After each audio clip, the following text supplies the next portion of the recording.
Even as he spoke, a vast green column of light thrust upwards through the boughs of the tree. As it cleared the roof of the forest, the column bent before the force of the winds, just as a slender sapling would. Then the wizard directed more power into it, so that instead of being pushed before the wind, the green column streamed forth, spreading out across the sky and driving the clouds before it. There was a long delay before the effects of Stormaway's efforts translated themselves around the full circle of the storm. Tarkyn could feel the strength of the great oak pouring through him as the wizard's magic demanded more power. Then, slowly, the wind increased in velocity until, after a time, it was howling through the trees. "Now!" yelled Stormaway above the roar of the storm. "Break off and drive your own power upward." As the sorcerer removed his hand from the wizard's shoulder, his eyes flew open, glowing like lanterns in the dim light. He thrust his arms skywards, and bronze light arced upward into the sky. As it hit the clouds, it spread into a glowing wall. The clouds began to build up behind it. "Not straight up!" yelled the wizard. "Angle it!" The sorcerer did not reply, but the top of the bronze wall swung away from the wind. Immediately the bank of clouds rolled up its incline. "Higher! You have to take it higher as the cloud lifts!" shouted Stormaway.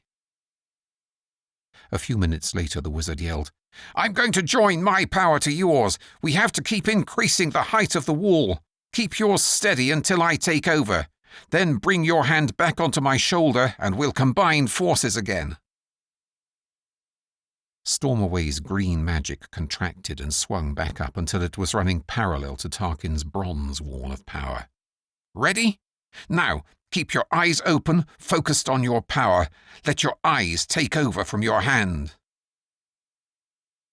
In answer, the bronze light seemed to stream from both the sorcerer's upstretched hand and his glowing amber eyes. "Keep it steady," shouted Stormaway. "Hold your focus. Now, bring down your arm and put your hand back on my shoulder." As soon as Tarkin's hand touched the wizard's shoulder, the two walls of light slammed together and a wave of power rippled up from the ground to disappear into the roiling clouds above. A short time later, Tarkin realized he wasn't being buffeted by the wind anymore. But overhead he could still see the branches being thrashed about, and he could still hear the winds howl. As he watched, the lower branches of the oak quietened, and gradually level after level of the tree stilled. The wind still shrieked above the tree line, but all around him the forest was quiet. As the clouds rose, the rain began to ease. "We've done it," murmured Stormaway quietly. "It will be self-perpetuating from now on. The clouds are spiraling upwards. Now let your power go slowly, then I'll release mine. If you can just keep your hand on my shoulder for a little longer, it might save me from collapsing with fatigue." As Tarkin drew in his bronze wall and redirected the flow of energy into the wizard, he rocked slightly on his feet as the force changed directions. His eyes stung, and he was beginning to feel sick from the constant flow of power using him as a conduit from the oak to the wizard.